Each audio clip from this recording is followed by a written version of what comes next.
Great. I think we are good to start. Hello, welcome to Blenheim Walk Gallery. My name is Marianna Tsionki. I'm the university curator here at Leeds Arts University, and I had the pleasure to work on this exhibition with Sheila Gaffney. We are very honored and pleased to be hosting an in conversation tonight with artist and professor of research, innovation and development here at Leeds Arts University, Sheila Gaffney, and Griselda Pollock, professor emerita of social and critical histories of art at the University of Leeds. I've been told that my welcoming needs to be very short, but I would like to kindly ask that, so the in conversation will last for about 40 to 45 minutes. Please keep your questions for the end. We will allow time for those. And thank you so much for joining us tonight. Good evening, or afternoon, or morning, depending on what time you got up. It's lovely to be here. It's an incredible honor for me to be here in conversation with Sheila and to have had the opportunity to spend some time in conversation prior to this, really getting deeply into the ways in which she thinks, the ways in which she makes, and the wonderful understanding of each of the works which have been assembled here to give you such a wonderful picture of the different ranges of Sheila's practice. And we're going to sort of tease out some of the unities there. I'm going to just say a few things to start off with, and then we've got a nice plan to take us through different stages in layers. We're going to do a little archaeology of depth, at the end of which I hope you'll have even more pleasure in looking at the work that surrounds you. Sheila has a very elaborate title in terms of research and innovation and all the rest of it, which is very much to do with the issues of how, in particularly this university and many other universities, are confronting the issues of being a community of makers and people who think through making and converse about making and are more interested in sort of fine details of techniques, technologies, materials, methodologies, and all of those things that produce these remarkable works, than in answering to the university's notion that you have to be doing research. And of course, having worked in the Department of Fine Art across the road and chosen to work there in order not to be working in an art history department, this question of what constitutes research in the context of a community of makers is continuously problematic for the makers and also for the people who then have to assess it. So in the essay, I came up with my little shortcut to the problem, which I do think helps even in making work within the context of a research university. So research operates on a double axis. It's not a cross, it's just a double axis. One of which is imagining that you're in a community and you're all working like a whole group of people across a single field and you're moving forward, but you have to look to your left and look to your right to see if you're in the right line. Okay, so the validity is that when you do research, you have to sense, what's my context? What are other people doing? Where am I? Where's this practice that I've been involved in at? Where's it been? Where's it going? And once you've got a sense of that, it's like when you're an academic, you have to read around your subject. It's like you have to look around your field. And then you are in a position to be able to establish the validity of your work in this dynamic relationship to other people's other work, but also you're able to make a significant intervention, because you're going to do something singular. You're not going to do what everybody else is doing, but you do something which will be recognizable as a move, as a contribution, as an intervention. So if you think of those two lines, validity is like the whole group of us are moving forward together, thinking about something, but you find your little niche, you find your thing. And I think that's a helpful way of getting beyond what is also happening in Art Talk, and I noticed it in the studios that we have, which is we talk about my practice, which individualizes and privatizes, as opposed to the fact that most of you make art in a communal space or in a studio, or you're constantly going around other people's studios, or you're constantly going around other galleries, trying to have a sense of what's going on, in that sense, what would be the field of validity of this moment, or has been, or might be becoming, and where you might situate yourself or find yourself positioned or be able to say something to that community that would be recognizable in that community. Now, I know that when you make art, you make all sorts of things that have no reference to anybody else, but I just got up this morning, this is what I felt like doing, and it's, makes me very happy. Happiness is not a term that the ref generally recognize, that they're very, very happy artists, that they're making lots of lovely things. They're going to ask something, and I know that this particular university entered the ref last time round, and I'm speaking from having been on the panel and having learned a great deal from some of the other remarkable artists who are on that, as to how this can be fostered without taking from each artist the sense that you make it out of something that compels you to do this every day. And that isn't necessarily a publicly valid activity, but it is one that has to be, under the university terms, in conversation. So that's what I wanted to set as a field, because when I was invited to write about Sheila's work, I had to try and listen, look, converse, just find out where this work was coming from and how it related to each part, related to the other parts of what I was looking around, to discern sort of certain kinds of what you might call in film theory, when you're writing a script, the beats. Where does it sort of have a little heaviness that means, oh, I see that, oh, that. And I think the art historian doesn't want to kind of come and make an interpretation, and that's what I don't like art history. I'm an art historian with a great big, crossing out of it, is just how did this come to have a sort of a set of relationships? So when I was working with Sheila and thinking about it, we've come up with 5 categories: becoming, making, remembering, reflecting, and then we'll talk a bit about curating, to bring the artist and the curator together, because this is also a creative event to create this beautiful installation. It's not just, you just chuck them in. They're absolutely talking a language, and they are themselves a kind of artwork. Always curation is a bit of an artwork itself. So if I could start, so let me just remind you, that's what we're going to talk about: becoming, making, remembering, reflecting, and then curating. So Sheila, my dear, it is wonderful to be with you, and thank you so much for giving me the pleasure of writing about you. What I began to write about and put together was a certain sense of what it was like for you to be an art student in London, so in your student days, going to particular art schools, just at the moment at which feminism was beginning to be such a exciting sort of energy in the air. It hadn't yet become feminism, it was the women's movement, it was angry women, creative women, exciting women getting together and making it possible to deal with something of the machismo of the art school. So perhaps you can just introduce us to your experiences as you were becoming an artist. Okay, well, that was a very exciting time to be a student, a woman student. It's such a big question, Griselda. I'll just have to break it down now into little chunks. I was actually, as a student, part of a national student collective, working with Pauline Barry in the Women Artists Slide Library. She sat there in her beret with her typewriter in an office in Battersea Arts Centre. And I think the GLC paid her or something, had a grant to be there.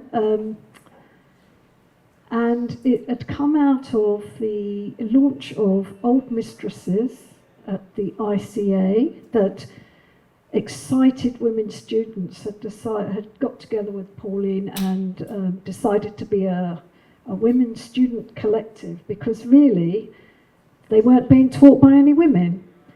And so that's on top of studying. I'll do that in a minute. But so you'd go every week and you'd have a meeting, the committee. We decided to have a conference. I don't know if anyone in this room came to that conference at Battersea Arts Centre. It must have been about 1982.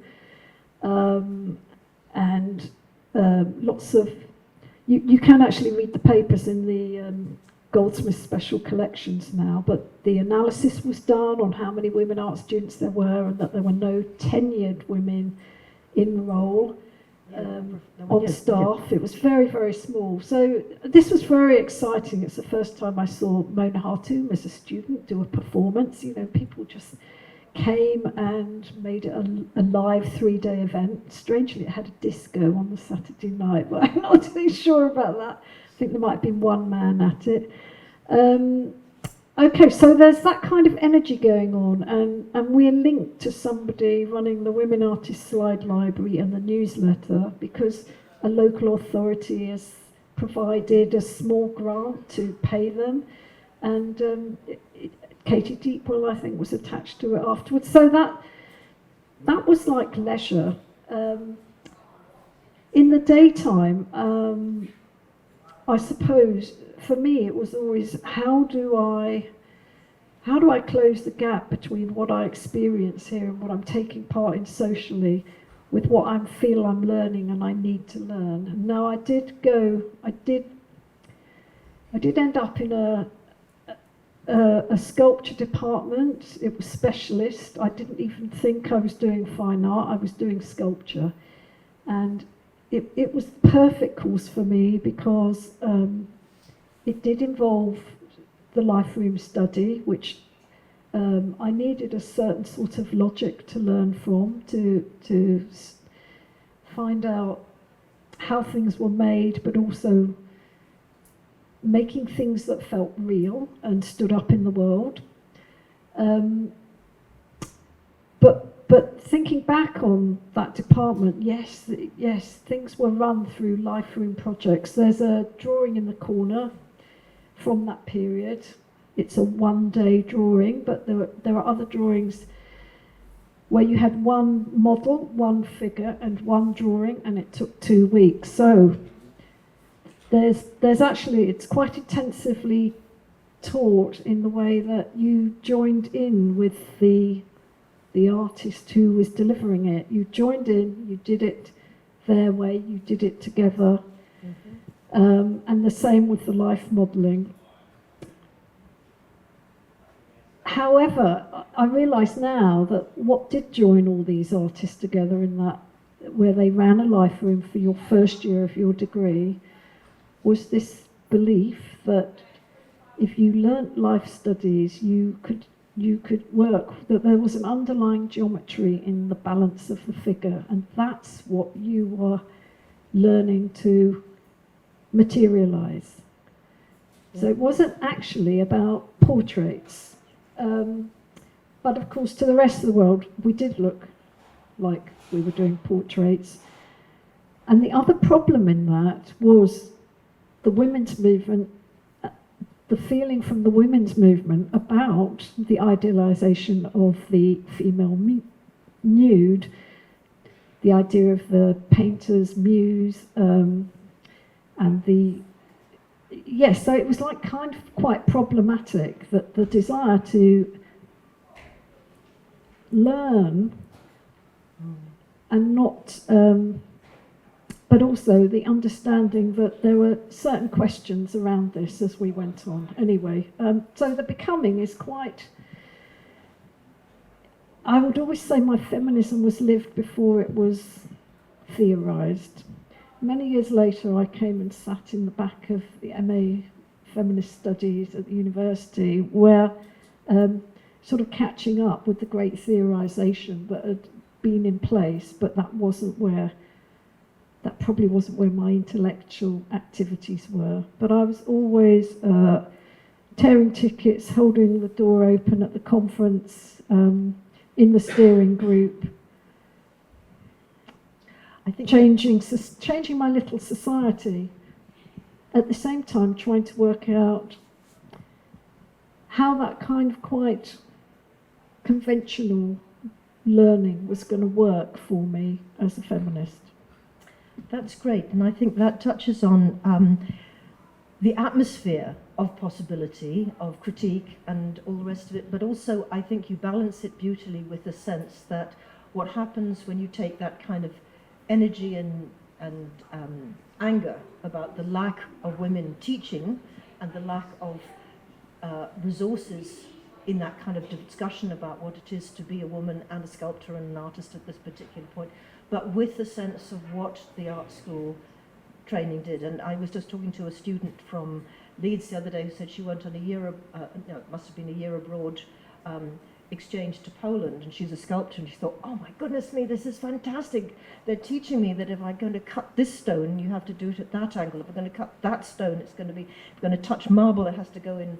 All these really deep things, and you're bringing up as well this question, I love this, but I wrote it down, about what you derive from that is not just how to outline, but this how to think as a sculpture through drawing, which, so I think these important things are relevant today. But this leads us on to making, because your studio days were very much about learning about the making processes, the traditions, and then the doing of it. So I wondered if you talk about the this idea that through that kind of background and training, you talk about, in a sense, having sculpture in your arms. You quote from a quote that Alison Rowley, another artist in the audience here, talked about from Helen Frankenthaler, when she talks about painting landscape and literally having the landscape in her arms and hands as she did it. So it's not that it's a depiction, it's something that then is phenomenologically embodied from this eye and mind. And you've talked about this when lecturing about Alina Shapochnikov. So I think we need to get on to this question of the body is very much the central feature still of your practice, but a whole range of different kinds of making processes are present here, some of which are sculptural but in a very subtle way, and others are obviously extensions of that. So I wonder if you could talk a bit about the making aspect, now that you're becoming a sculpture, but now you're making sculpture.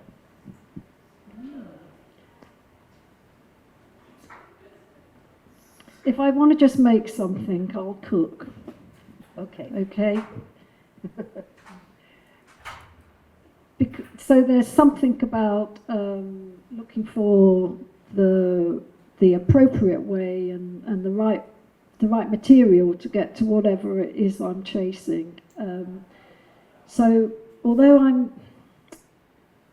I love all the crafts of this, just the doing of them for the doing's sake, I would rather cook. Okay. And I was actually, a really terrible student when I was put through inductions because they had no purpose. But by the time that I've gone back to... My first return to bronze casting was having amalgamated grasses and natural materials with wax. They're in the cupboard, actually. Into spoons and plates, something that I wanted it to be humble substances, and they were pushed through, they were into bronze. So suddenly all that making is purposeful. It's that old thing, the medium is the message, I suppose. It's interesting how to earn a living.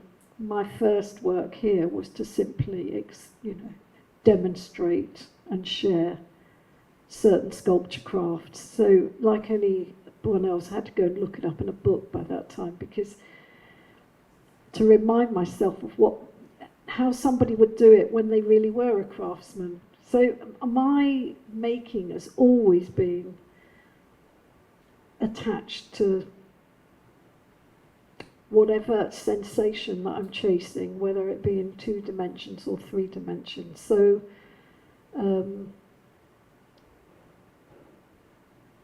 it sort of pulls the work back into, rather than being experimental, I suppose, with material. I don't ever think that I have any technique. I use methods to get me where I want to get, and it's more the process that takes over. But I'm not good at technique. I'm not, you couldn't employ me to patinate for you because my technique is too poor. But I will stay with the patination till I get it right for me. I love so that. There's a distinction, you see. And I know, some fabulous craftsmen, technicians.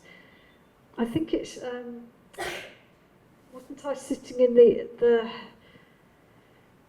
I can't think of his full name, Runway, who owns Pangolin. He actually stood up and said, he doesn't have the same imagination as an artist, but he has the best skills, and so the marriage of it in the works is something quite special. However, saying that, I usually make what I make, and I usually make my work. I don't dispatch it out either. I'm interested in the fallibility of the hand and the method and what happens.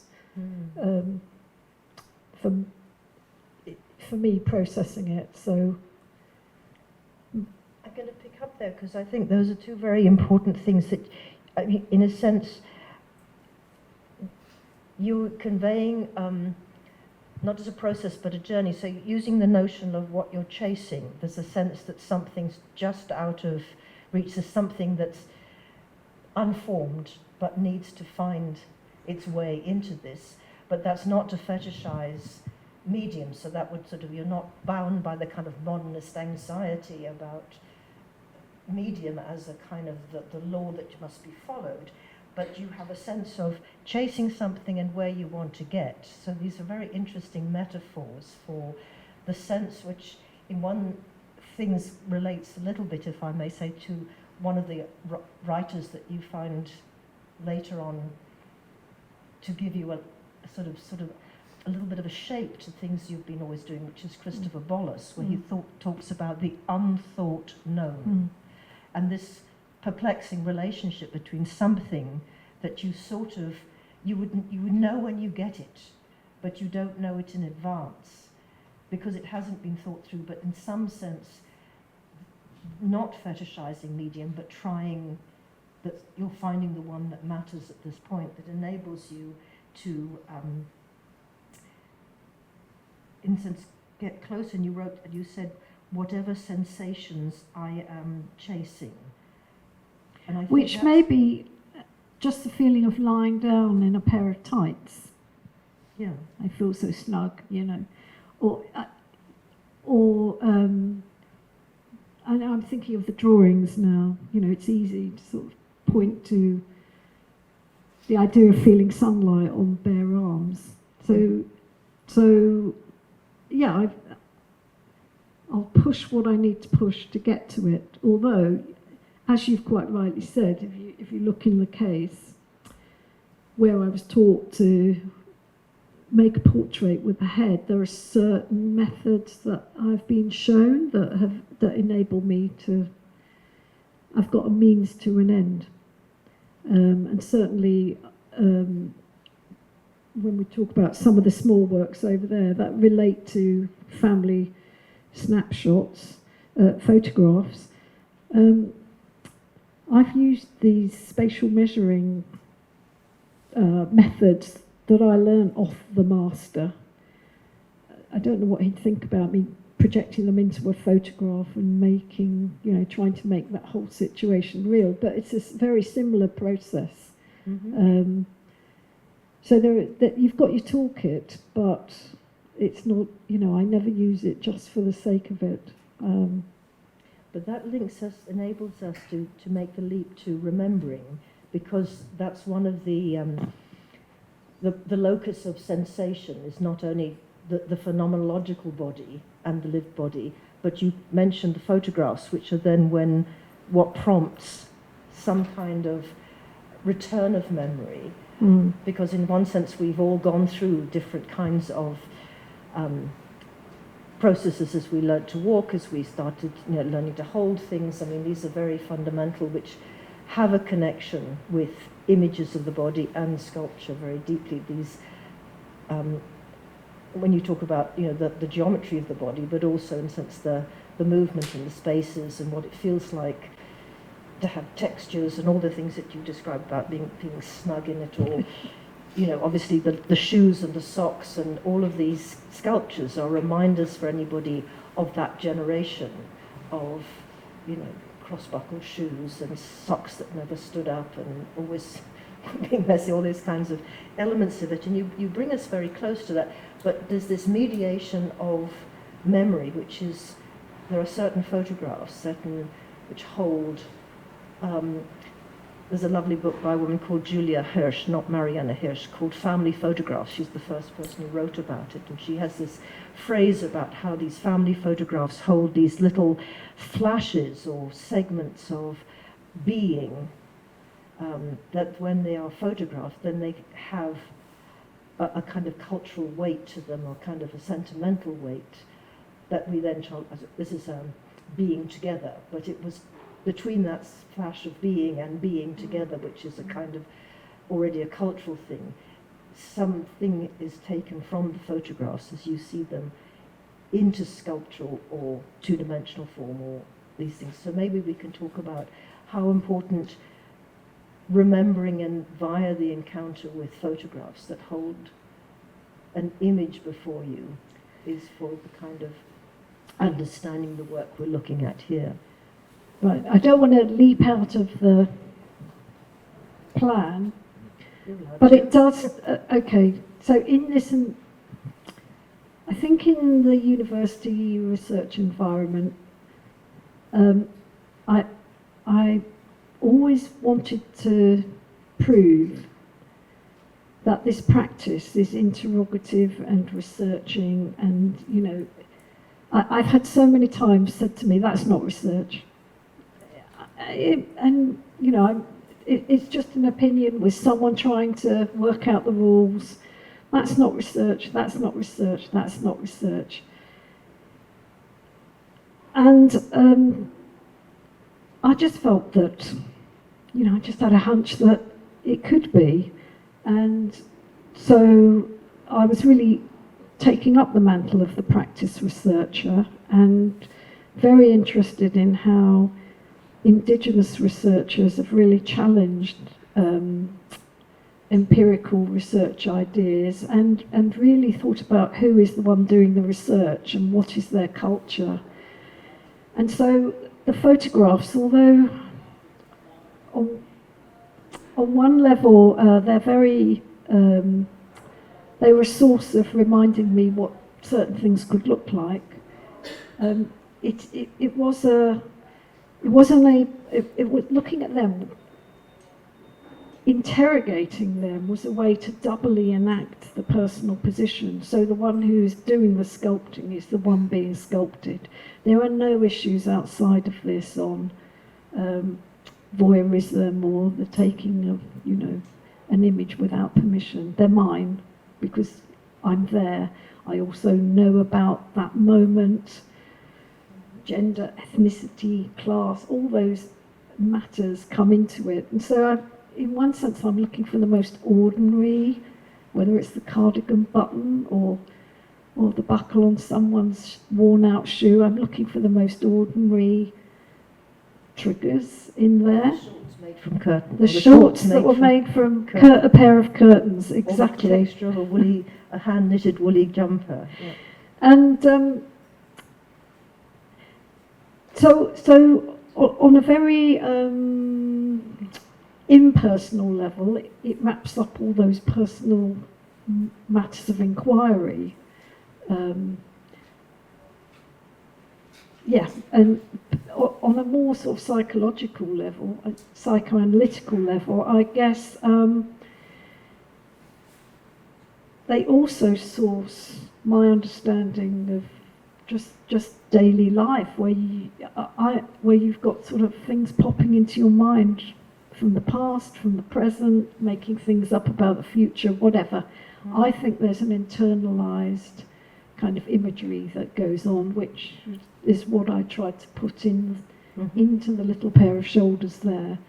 You know, let me give you that visuality inside an object, as opposed to a cinematic idea of bringing images together.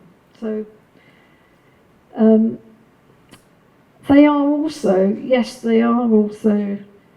what I used to stare at for entertainment, quite frankly, in the world of, you know, no TV, no internet, no... I used to love going through the books of the black and white photographs, so I stole them off my mother, yeah.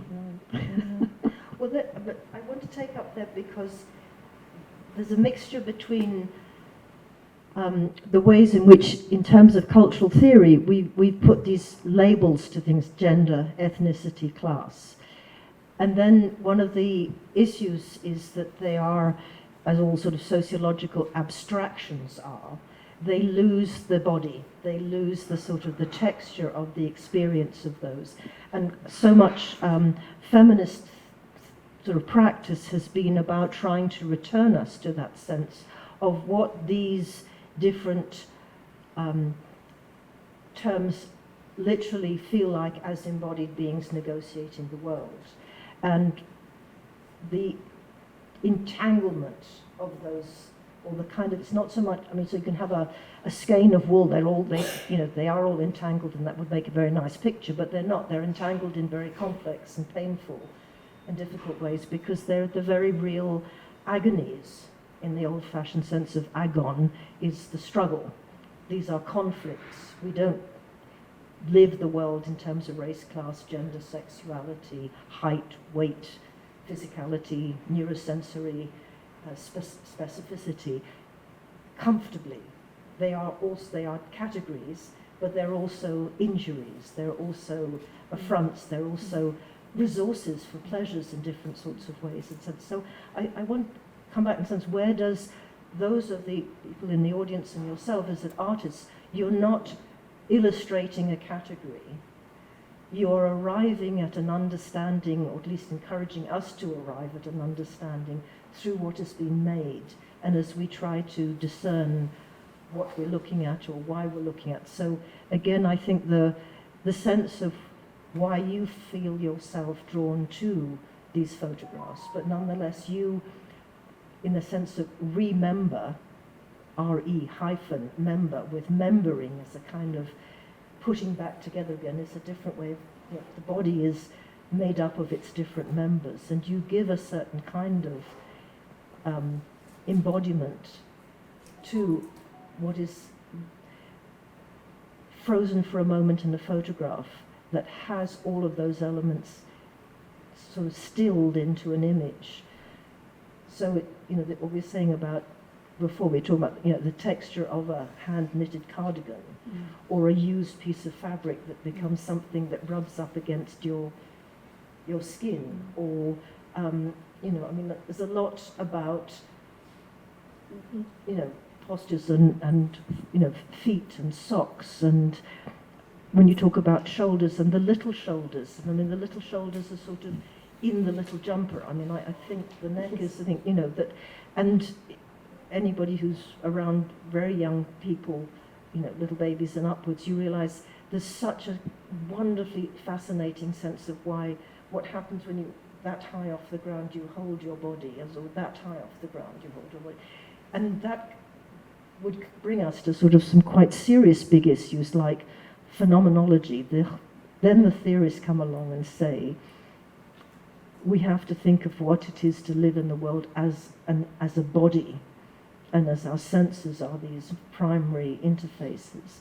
So do you think, in a sense, the relationship you are presenting us with about these elements, which are all to do with textures, dispositions, postures, gestures, and yet, as you put in there, the sense that there's always a living flow of, almost as you saw it there, half-grasped memories, and even the photographs are sort of, you have this feeling, you wish you could touch it, but they are remote. They just don't come close anymore, and yet they hold your view. But I just find that this question of negotiating, we started with feminism, but ethnicity, what it's like to be of Irish origin, living in Britain when Britain is, or at least certain parts of Ireland are at war with Britain, and Britain was definitely, feet on the ground, massive military. I think people around here may have forgotten. I mean, the massive military presence in Northern Ireland, and the daily reports were not dissimilar from some of the things we're listening to at the moment. And that, negotiating that, and also the question of class, which is so profound in British society in ways that Britain fails to recognise. So maybe you wanted to make a little comment about that, because that's really about reflecting, and as you've translated this journey from becoming and making, and to some extent into your own PhD, and into, in a sense, this as a kind of product of research here. It'd be helpful to just, if I may, just read something that made me feel confident of changing tack. I don't know if anybody has read Hilary Mantel's Giving Up the Ghost, which is a memoir. And there's a point where she's talking about writing, but I just found this confirming in terms of bringing all that together. She said, if people ask my advice about writing, I say, don't show your work before you're ready. And for me, that was like, oh, yeah. They understand this, and don't show your work before you're ready. They understand this and are glad to be given permission to be cautious. I should add, don't do your work before you're ready. Just because you have an idea for a story doesn't mean you're ready to write it. You may have to creep towards it, dwell with it, grow up with it, perhaps for half your lifetime. So that was very exciting for me as a reader, because it seemed to say, I have got all these things, and now they can come together a bit more. I mean, that's 2004, so that's 20 years ago. And although we have a piece in here from 79, we have one piece in. Really, this is a sort of 20, on the whole, 20 years of that neutral underpinning that I was taught, sort of marrying together with the political, with a small p, consciousness of the other things that you've just talked about, and feeling perhaps it was starting to be ready to be the time to bring it together. So things would be a little more personal and less neutral. So I suppose the photographs become part of that. It's not a sculpture about a sculpture now. It's not about the zeitgeist of, am I bringing loads of people together in a piece? It's going to start to be a little, I'm going to have to work through some of the visuality of these photographs, the detail that interests me, using the methods that I have. And if that means, fictitiously measuring them and creating space and form for them, that's how it will be. And then the other material interests of mine come into play, like casting fabrics or duplicating images of them, so you get the shorts in there, or the wedding rings with the small swimming figure, all delivered on these gifting mirrors. Anyway, so I think, yes, sometimes you read something that I've got a lifetime of reading wonderful things that people say, including yourself, Griselda, of course, but that was one thing, that was a real turning point, and also it was a lesson in life writing, as Alison would call it, because it was somebody talking about things that they'd experienced, but in a much, that led you into a wider reading. After that we get to Carolyn Steedman and we get to other writers, and I start to see that these events can have a tangibility, I suppose, and how I can marry that up with the inner geometry, this pure kind of seeking of seeing the inner geometry of the form so that it would stand and feel real. And that's what the inner geometry was about that they were teaching. It wasn't about how it looked, how smooth are the buttocks. It was all about the gravity. Then you got all those shows, Gravity and Grace, and all those, sculpture in Britain had that big dialogue, the conditions of sculpture, the gravity and grace, So we, as a communal nation, exhausted it really. I think that's a very. 2 points I just want to pick up from that really struck me, which is because as you were saying about that loop from what it is you have to open yourself to be able to have the kinds of resources that you could then mobilize to bring all this together.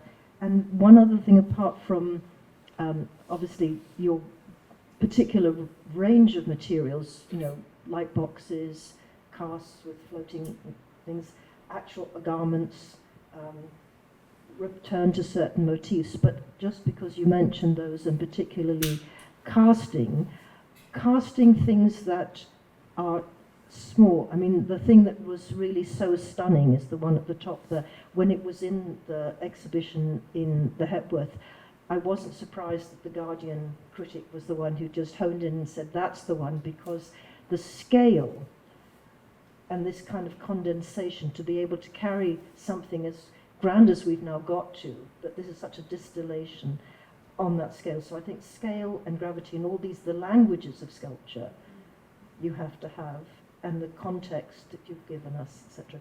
But now that it's present here, so I want to do our final thing, so we have time for your conversation, is to talk, for the two of you to talk about what it was to bring this together, because Marianna had to go into your studio and discover who is Sheila Gaffney from the studio and find a way to install it and instate the complexity of your practice together. So I wonder if you can talk a little bit about the process of making the show and the curation as itself also a deeply acquired skill to make it possible for the works to speak to us and to each other. I think perhaps we need to recognize that we were lucky enough to work and live in the same city, because this was a very long process, and I don't think it would be possible if Sheila, if the conditions of making were different. It was a very long and pleasant process, and it was a dialogue. I was thinking about the archive of making. I was thinking about the archive of making when you were talking about research and what research means in creative practices, and what sort of form it takes. And how it can be articulated within a wider system that perhaps it wasn't made for this type of research in the first place. So one of the reasons that the Archive of Making is here is because when I saw it the first time in Sheila's studio, I thought that this is how we can perhaps visualize research processes. This is a research process. That was one of the reasons, and it's particularly important in a university gallery to bring those elements as part of the curatorial language. And the second reason, when Sheila opened her doors, and very generously started sharing 40 years of making, I've immediately realized that this is very much a retrospective. So the question for me was at that point, okay, but how can we fit a retrospective in such a small gallery? We are not Tate. We don't have 5 or 6 galleries where we can comfortably tell the story of a whole career. And I felt that perhaps this archive of making tells a small story of making, not the whole story, but perhaps it brings together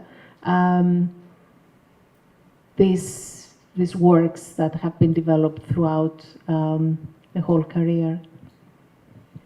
I should probably add that I've probably managed to get more work into one of Marianna's galleries than she would normally allow. And I think that was partly just bringing so much in and being prepared to push it around until we could find a balance.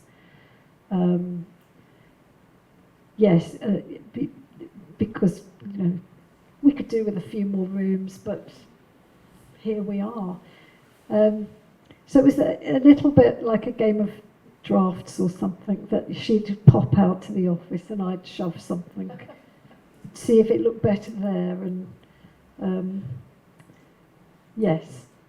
Because I mean, it is always because I mean, it's in itself a construction of a phenomenological experience of space and looking, and how these things are going to talk to each other, and how they're going to your eye is going to travel from one to the other and begin to say, oh yes, oh now I see it. Yes. Or that things which are not, if somebody wrote in the catalogue, these relate to each other, which is what art historians often do. They don't relate to each other, but they happen to relate in relationship to each other.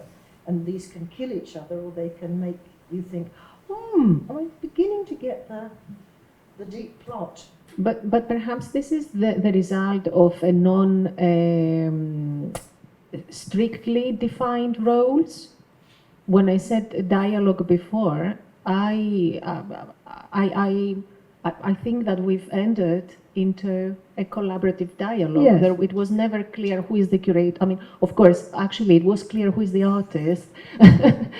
But there was, we did have the luxury to work in the same university. We spent a couple of weeks in the gallery, making decisions together, cancelling our previous decisions, and working and reworking. And that's unusual. And that has been a real pleasure. And that reminded me of being a grad student a long time ago, where I had a room to myself, and I think I probably took 6 weeks to make my show, because you got a room to yourself in those days, not 20 people in it. But so it had that. I mean, I wasn't trying to control the environment of the space, but with all these artifacts, there was a way to make them balance and talk to each other that I hadn't seen before, which was, it's been really good. I mean, most of the framed works have been in drawers; they haven't been in frames. So also that was quite a commitment to second guessing how to frame them and how they would work together. They had to be played with all over the floor for a while to make them work. But I mean, I particularly love, and I was talking when we first arrived, there was people saying the ways in which the knees, beneath the knees.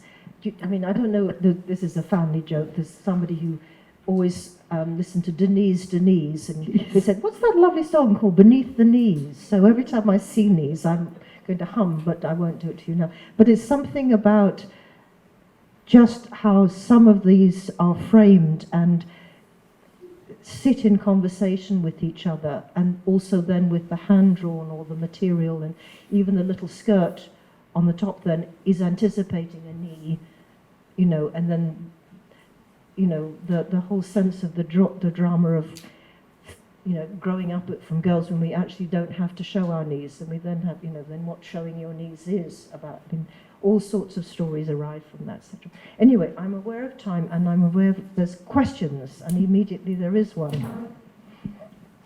So do formulate some. Thank you. It's not really a question, it's an observation about the curation, actually. I think the tiny bronze sculpture of the girl standing on the... Is it a stool, Sheila? Anyway, it can hold its own against any massive bronze sculpture you like. It's absolutely extraordinary. But Marianna chose the height to show that. Well, Marianna, it's absolutely right. It's just beautiful. I've seen that sculpture for the first time, and you can have all the bronzes in Whitehall or wherever you like. It's just absolutely stunning. And that's not a very sort of intelligent thing. It's And she's looking at the door. So, thank you, Alison. I wonder if there are some other comments or responses of that order, or questions to Sheila from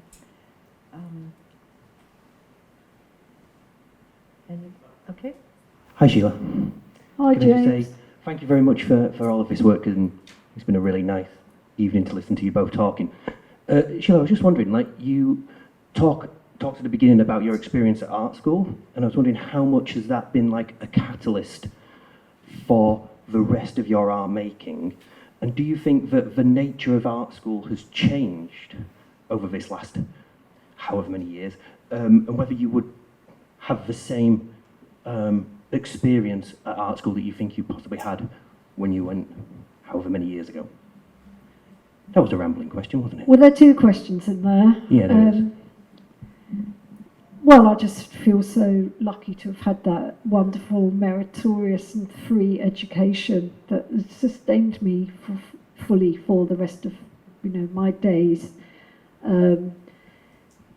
It really was a privilege to go in 5 days a week when, between 9 a.m. and 9 p.m, and there were staff there all the time talking to us, and there were classes on, and let's not mourn too much, but let's hope it all comes back one day. I don't know. So of course art schools have changed. They are now, I did go to the Slade at UCL for my postgraduate, but you wouldn't have known that I was in a Russell Group university. I didn't know there were any modules or exams or anything. So it's fundamentally changed in that we know what it is now. We know where we are on a course. So if it was good for you, it worked. If it was disastrous for you as a student, it let you down. So you could have been going through failing and no one would have told you. And I saw people come out crying at the other end. So we shouldn't romanticise it all. I just think I happened to go to the one that suited me at the time, and I needed to go and do something very formal, very group orientated. We all did the same things. That was good for me. It wouldn't have been good for other people. So the key thing was to find the place that suited you, really.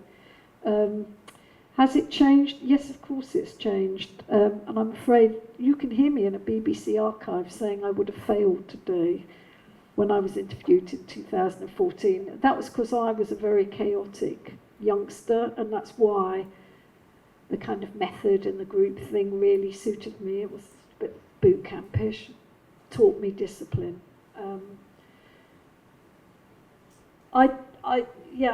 Personally, has it?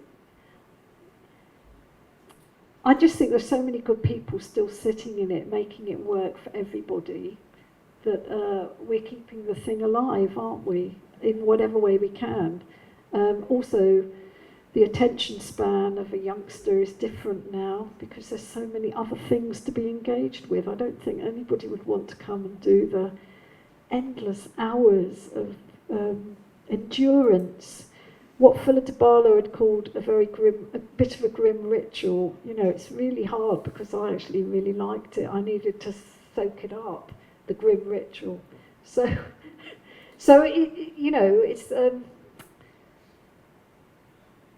I think we're more knowing, and I think people work very hard to blend theory and practice and not leave, them as ghettos. And of course, it's changed. Yeah. Well, I just wanted to say, But I think I'm quite conscious about not romanticising it, because within those sort of we didn't even meet any women staff for how many years? There was some real failings in the great liberal arts school as well. Yeah, I think you're right. We can romanticise it, but I just kind of thought it was interesting to listen to you talk about maybe your experiences there and how that maybe echoes in the work that we're all looking at now. And thank you very much for your answer. I'll let someone else ask a question. Hi, can you hear me? What meanings that you sort of hold or held dear to your work do you think are kind of lost, changed, or even added when it takes place in like a gallery setting like this?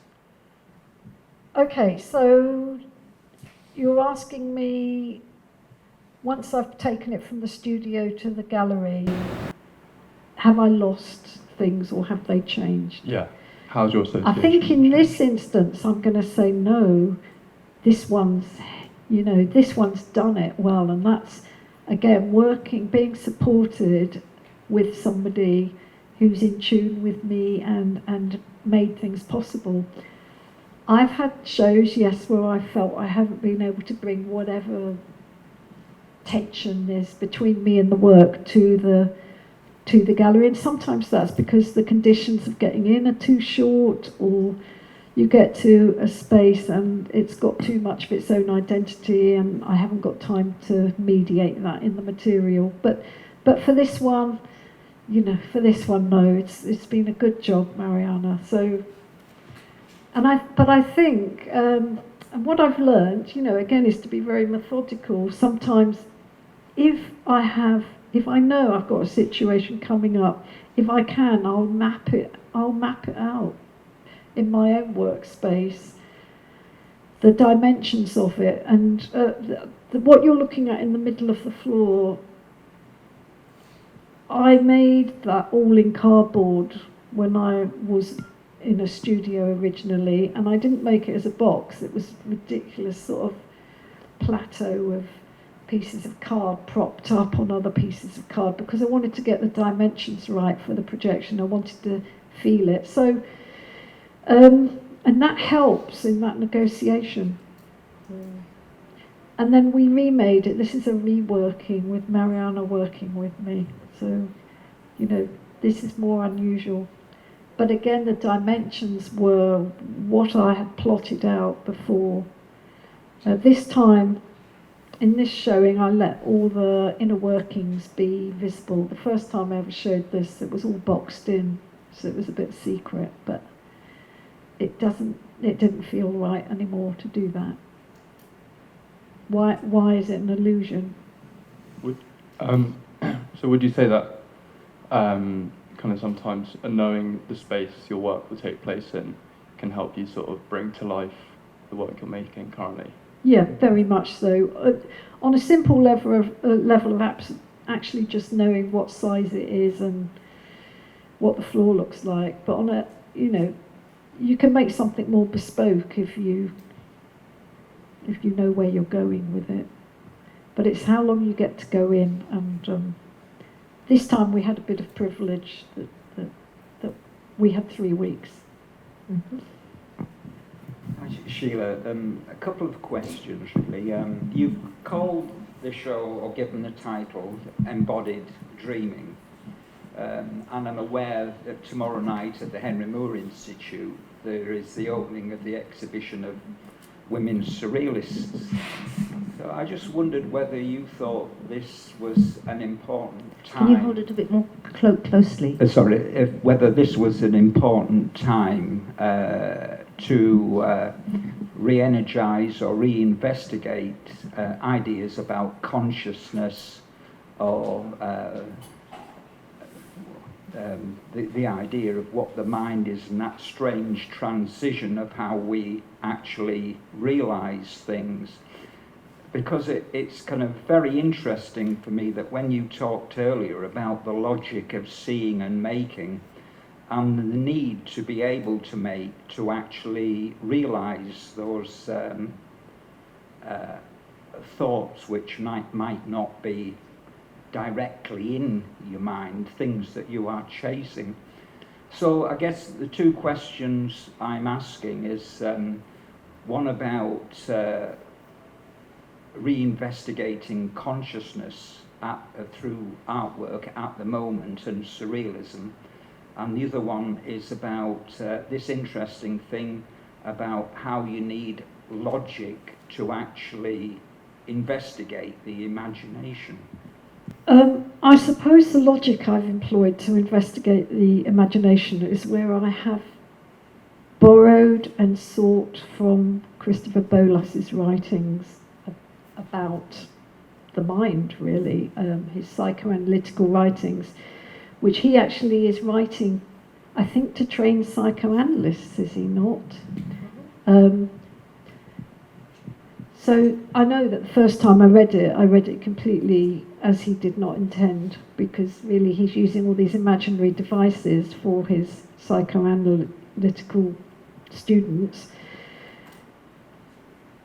But the modelling of what he writes about really did give me insight to an idea, somebody else's idea of how thought works, how imagination works. So I have employed a kind of logic, sort of marrying up my own processes with the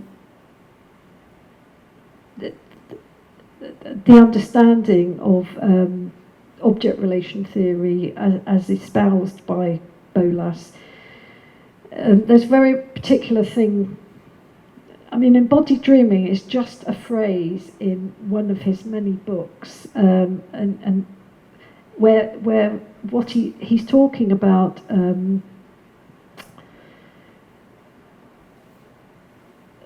child development, really, and he says putting the self into the real through play. Children are engaged in a kind of embodied dreaming that brings elements of inner life into the world. And I was just like, that's modelling, that's making, that's how you put this bodily knowledge into the real, which is the other, the making, through the play of making, through seeing what happens. And embodied dreaming for Bolas is a wide awake dreaming. It's not a sort of sleepy lack of consciousness. So that's, I do need logic to put the logic of how the object relation theorist thinks about our psyche and how I can measure what I see and analyse it and then materialise it. They're methods that I bring together. Speak, Griselda. I just want to say just one thing, if I can say about that, because it always seems to me it's not that you read psychoanalysis and then you go around with this tool and you psychoanalyze the world. It's that you encounter something where you suddenly say, oh, yes, now all this slightly chaotic combination of memories and series and thoughts and things suddenly have something which just holds them together enough for you then to go somewhere else with them. Talk about what you were saying. And I just thought, I remember when you were so excited, we were I think we were actually off to the Hepworth, the opening, and you'd just given a paper about Herbert Reed and this thing, and you just wanting to, and it was that feeling somehow somebody's just, it's like touch space, Reed's touch space. Yeah, it was a remarkable sort of discovery, and I think that's why in terms of research, it's not that you find somebody and then you apply it.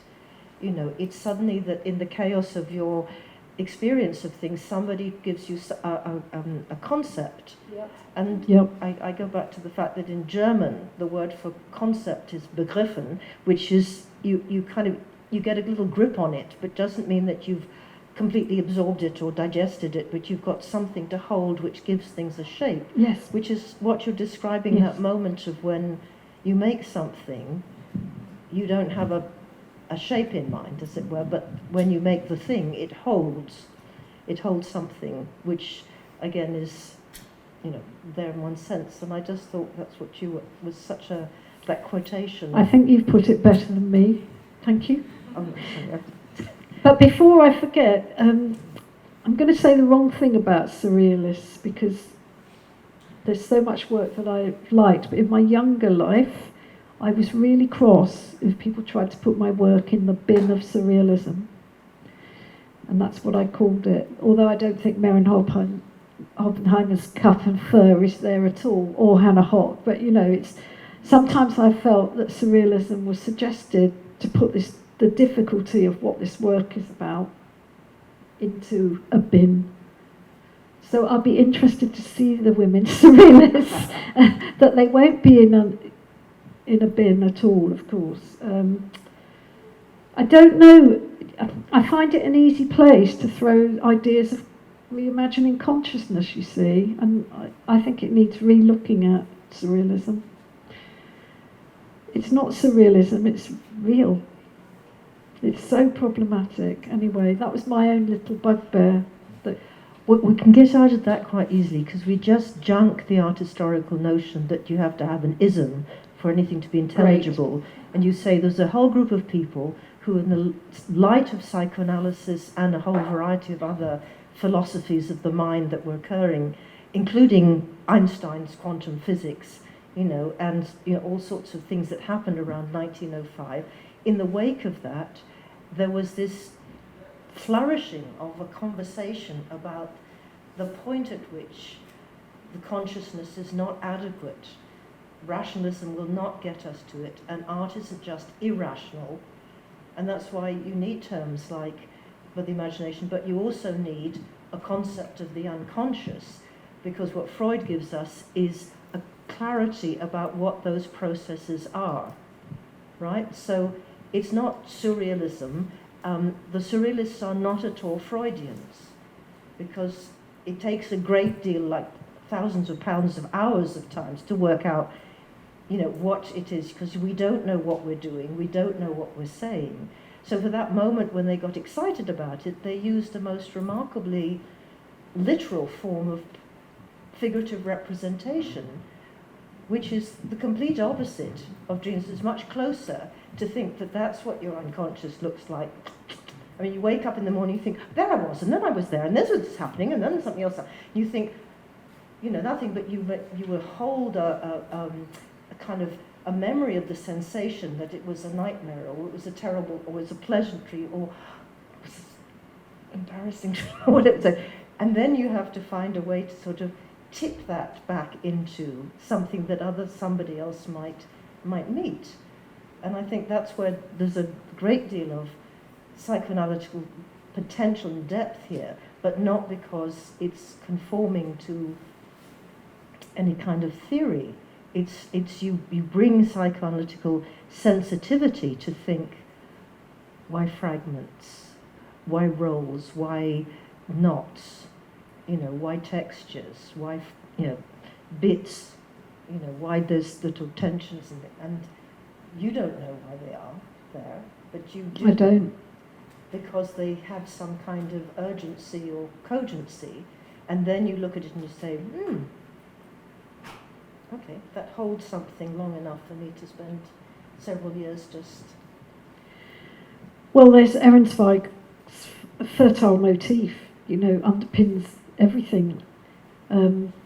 He just used to talk about the fertile motif, this gesture that you start with that kind of beckons you back. So that's 1961, that art and psychology. So I think I've always wanted to understand what it is I'm doing. It was as simple as that. What is this thing?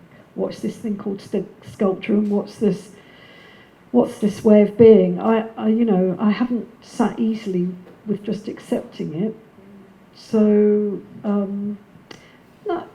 maybe that's part of being a teacher of art as well. You know, we're going to have, you know, you want to share it, you want to enable, and so you're always asking those questions. But before we end, because I just one other thing that you said to me earlier, which I wrote down, but I would like to share with other people, which relates to that, which is, now I've forgotten entirely, but so we were talking about the little sculpture and the thing about what it's not, so the kind of question of the heroic gesture, the monumental. When you think of sculpture, you think of all that kind of sense of using the body to make the statements. I'm even making them as I stand here, all these different gestures that we know, the pudica gesture, the heroic gesture, all these gestures. Contrapposto. Yep, and contrapposto, and then your geometry and your balance and your gravity and all the rest of it. And the other one is drapery. And I suddenly thought, okay, this is a way for me to suddenly get into tight-fitting, you know, jersey dresses and, you know, 1950s shorts and socks and buttons and things. That this is exactly how the grand language is there but transformed, and that's what we would need to know about sculpture to say, oh, that's so clever, that's just taken me somewhere, that's brought it to a different level. And then when you have a tiny, tiny thing that's raised up on a pedestal, or things pinned behind glass, or then caught up there, you really are in a sense where your imagination and your unconscious is working to produce these resonances. Because we're not asking what it's about, we're asking what does this sculpture do if it meets the right space, the right environment, and a viewer who's going to resonate with it, not just say, what's it about, which is always a kind of, what is this about? Who did it? Why is it important? Which is the art historian is always trying to put it in the box, is to say, what is this art doing? And in what terms am I incited to think that it's doing? So in a sense of, you know, let's say research, this would be, you know, and going back to validity, you know about the history of sculpture, gesture, body, posture, you know, all those narratives, and textures and drapery. And this is just what you said earlier about the everyday. This is closer to something. Well, let's not forget Eva Hesse's muscular consciousness either. You know, that's fundamentally there. Exactly. Fundamental. Just to mention her. Just to mention her. Well, she, you know, a big impact, big influence. Exactly. And this is when the art historian is relevant, because when did anybody see Eva Hesse? 1972. 1977 for me. It was at the Whitechapel. Whitechapel, yeah. Very well, very early on. Before it all petrified. Anyway, but I mean, that completely intervened in the kind of British way of thinking about things, didn't it? Anyway, that's another chapter. It's probably not really a question. I'm kind of interested, well, very interested in how you think about this work as feminist, or is it actually feminist? Is it the making that's feminist?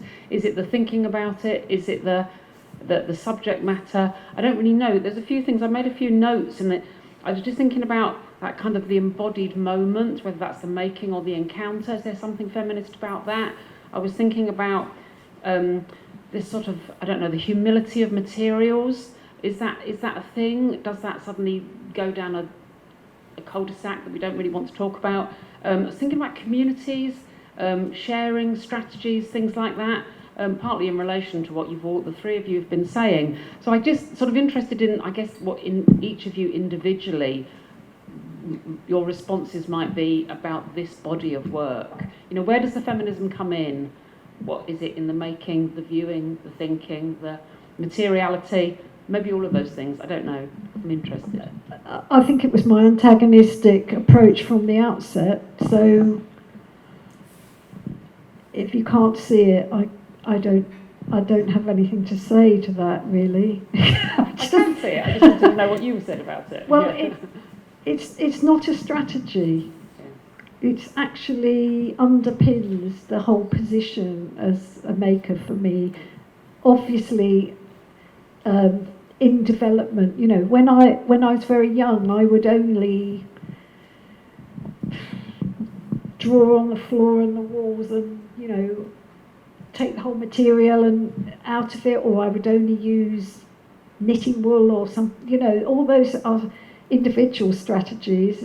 I hope that they've assimilated into an approach here. As I say, this is the last 20 years, not the other 20 before. So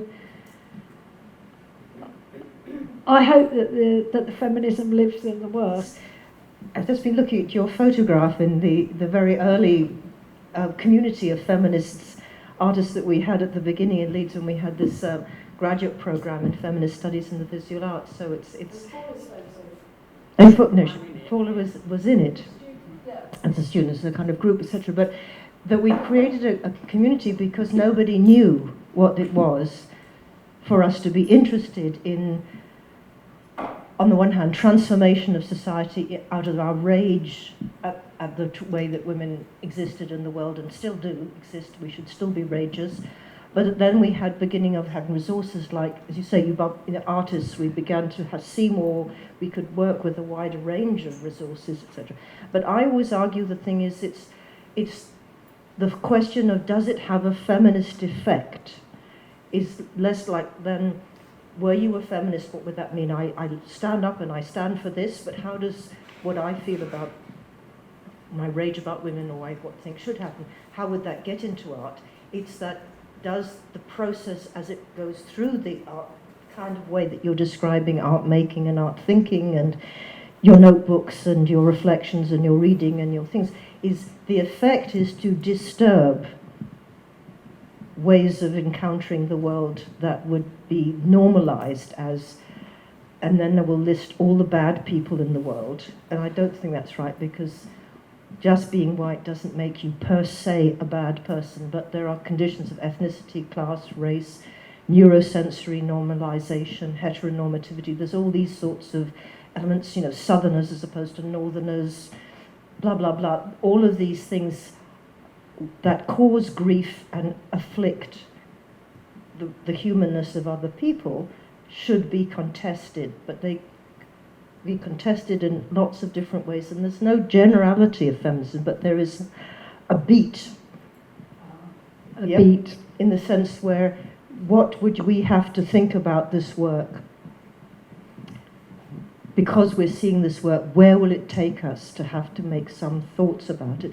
And if you say it's feminist, then what comes into your mind is what you think feminism is, and nobody knows what it is. None of us know. We are just involved in a long struggle with bits and pieces. So I think it's a wonderfully provocative question, because it would be there as, does this have an effect which puts something into the world that if you look at this work you're going to have to think about, that will take you to the kinds of places that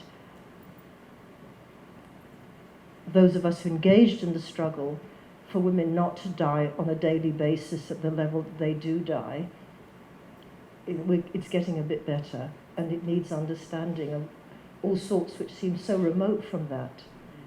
But I feel sure this is an exhibition that produces multiple effects across the sort of the range of work that it touches, and one of those must be, because we started with saying the excitement of being able to speak in your own voice was one of the most powerful ones in a world where people were not even considering women had voices, or had a history, or had a tradition, or even could think.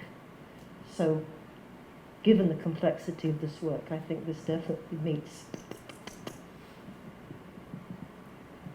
Don't you think? Few. Just tell us when we have to stop, because we'll go on for it.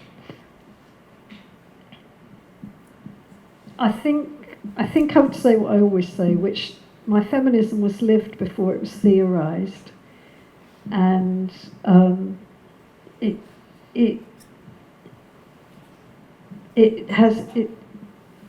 does underpin the sort of small strategic moves that I make, even about scale, about everything. So, but I have reached a stage where I don't want it. I just want it to look like the art it should look like now, and that's part of my feminism too. Exactly. Yes. It has to look like Sheila Gaffney. It just has to look like my work, but you know, and if that's another flag for the feminism, that's another flag. It's another way. The route through comes from that. Because even at a very simple level, if we don't, I mean, the problem in the 70s was no one ever saw enough of the work that women made. So they never knew what it was that women thought, I mean, in their singularity, one by one, with commonalities and differences, etc. So I think in that sense, And the body was a problem. We're not going to keep you here for another 2 hours, but the female body was a problem rendered in this way because if it was performance art, something else might be different. But there was a problem with this, which I don't want to extend tonight. But there's no mistake that in the feminist art in theory, written by, help me someone, we all know who she, Hilary Robinson. Hilary Robinson. There was no section for sculpture, there was craft. Because it wasn't inhabiting, feminism wasn't really visually active in that space in that way. Maybe. But there is no section. She does painting, printmaking and craft, something like that in the index. TBC. Indeed. Although, you know, in the essay I talk, you know, Nevelson. Yes, absolutely. But you know, they wouldn't Eva have been Hesse, flying. Helen Chadwick. Yeah. I mean, these were the sort of, and Hannah Wilkie. I mean, they were all there doing great. I mean, that's right. But yeah. Anyway, there's lots. I think this is feminist is a wonderful way to end the conversation. Yes. It is. Unless you have something else to add, to Griselda. Thank you, Maria, and congratulations on the show that you two have. I have a few thank yous, very, very short thank yous. Sheila Gaffney, it was a wonderful collaboration. Griselda Pollock, thank you for leading tonight's conversation and for the wonderful essay. We have a few copies, the last copies of the publication available on the table outside the gallery. Ruth Vickers, she's our curatorial assistant. We wouldn't have made this exhibition possible without her and without the support from our workshops and technicians in the university. Thank you everyone for joining us tonight. The show is open until the 11th of January, so you have time to come back. Thank you so much. Yes, it has been a pleasure.